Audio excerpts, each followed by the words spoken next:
बोला छत्रपती शिवाजी महाराज की जय. जय भवानी. जय शिवाजी. बघा समोरच्या साईडला आपल्याला एक मोकळा ग्राउंड पाहायला भेटतो. बघा या मोकळ्या ग्राउंडला इतिहासामध्ये होळीचा माल असा म्हटला जातो. आपल्या आता शिमग्याच्या महिन्यात कशी होळी पेटवली जाते, पहिली या ठिकाणावरती मानाची होळी पेटवली जायची. महाराज आपले स्वतः गादीवरून उठून पेटक्या होळीमध्ये नारळ टाकायचे. जो बहादर पेटक्या होळीतून हाताने नारळ बाहेर काढत त्याला हातातला 1.25 किलो सोन्याचा कडा, मानाचा घोडा आणि मानाचा पेटावून बक्षीस दिलं जायचं. वयाव्या 9 वर्षामध्ये असतानाच धर्मवीर छत्रपती संभाजी महाराजांनी कल्ला गेला. त्यांच्यावरती एक शेर आहे की वाघाच्या जबड्यात घालून हात मोजती दात, हीच खरी मर्द मराठ्याची जात. याच ठिकाणावरती होळी पेटवली गेली की आजूबाजूच्या गावकऱ्यांची होळी पेटवली जायची. बघा समोर पडलेल्या इमारती पाहायला भेटतात ना, त्याला बाजारपेठ म्हटली जाते.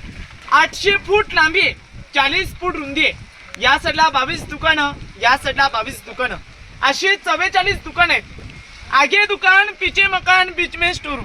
म्हणजे पुढे दुकान आहे, मध्ये स्टोरूम, सामान ठेवण्याची जागा, पाठी राहण्याची सोय होती. बघा एवढे ॲड काय देण्यात आले, कारण की का पहिला व्यापार हा घोड्यांवरती बसून केला जायचा, म्हणून त्याचे एवढे ॲड देण्यात आले. आता इथून पुढे तुम्ही जगदीश्वराच्या दर्शनाकरता जाणार आहात. सर्वांनी जर मंदिराचा लांबून आकार पाहाल ना, तर आकार आपल्याला हा मस्जिदवाणी पाहायला भेटेल. बघा मस्जिद सारखं देण्यामागचं फक्त एक कारण होतं, कारण की का त्यावेळेस महाराजांचे शत्रू हे मुघल होते. हा रायगड चारही साईडून सह्याद्रीच्या पर्वतरांगाने वेढलेला रायगड आहे. कोणत्याही सह्याद्रीच्या पर्वतरांगावनी जर मोगलांनी रायगडावरती अटॅक करण्याचं सोचलं गेलं की त्यांना त्यांचा मस्जिद समजावं, म्हणून त्याचा आकार फक्त मस्जिदचा दिला गेला.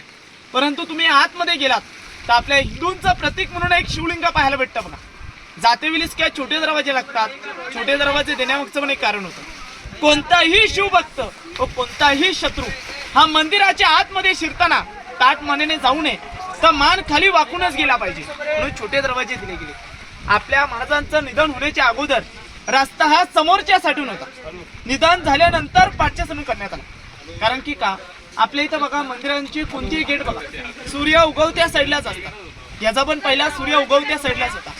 समोरच आपल्या महाराजांची समाधी बांधण्यात आली, म्हणून रस्ता हा पाठच्या साईडून करण्यात आला.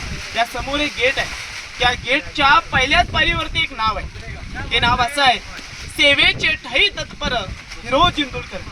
ज्यांनी हा रायगड बांधला गेला ना, त्या त्यांच्या नावांची पाठी बघा. महाराज त्यावेळेस मोहिमेवरती गेले होते. जे हिरो जिंतूरकरांच्या मोहरा दिल्या होत्या म्हणजे पैसे, या रायगड किल्ल्याच्या बांधकामामध्ये अर्धोड संपले होते. मग हिरो जिंतूरकरांनी काय केलं, या रायगड किल्ल्याचं बांधकाम न थांबवता स्वतःचं घर दार सोनं नाणं गिरवी ठेवलं आणि रायगडाच्या बांधकामामध्ये पैसा लावला. महाराज मोहिमेवरून आले, राज दरबारात हिरो जिंतूरकरांना बोलून घेतलं. मांगा हिरोजी जे पाहिजे ते मागा, 10 गावांची वतनदारी, सोनं नाणं जे पाहिजे ते मागा. मागायचं असतं ना त्यावेळेस हिरो जिंतूरकरांनी 10 गावांची वतनदारी मागितली असते, सोनं नाणं मागितलं असतं. परंतु यापैकी काही न मागता काय म्हणतात की महाराज आम्हाला फक्त जगदीश्वराच्या समोर एक नावाची पाठी बसण्याची परवानगी द्या. तर महाराज काय म्हणतात, अहो हिरो जिंतूरकर तुम्ही एवढा मोठा रायगड बांधला, जगदीश्वराच्या समोर का नावाची पाटी लिहून घेता. अहो जर नावाचीच पाटी लिहायची असेल, रायगड किल्ल्याचा मेन गेट आहे, त्या मेन गेटच्या पहिल्या भिंतीवरती लिहून घ्या, किंवा नगारखाना आहे या नगारखान्याचे लिहून घ्या. ते येणारे सर्वजण ताट मानेन तरी बघतील.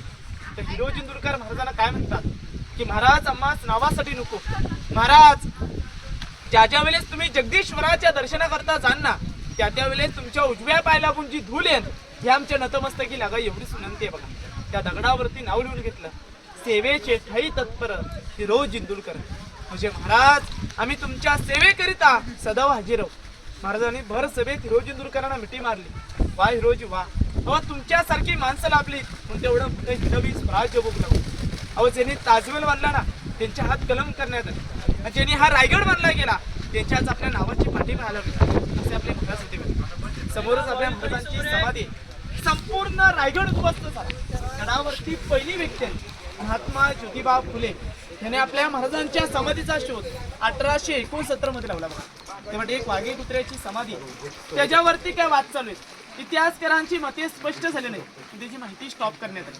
म्हणून एक शेर आहे की जिजाऊ मासाहेब तुम्ही जन्माला नसता त्या दिसलं नसते अंगणामधली तुलस, की जिजाऊ मासाहेब तुम्ही जन्माला नसता त्या दिसलं नसते अंगणामधली तुलस, आणि छत्रपती शिवाजी महाराजांना जन्माला घातला नसता त्या दिसणच ते मंदिरांवरचे उंच उंच ते कलश, मंदिरांवरचे उंच उंच ते कलश. बोला छत्रपती शिवाजी महाराज की जय भवानी. जय श्री आपली माहिती सांगते, दर्शन करतो पुढे जाऊ.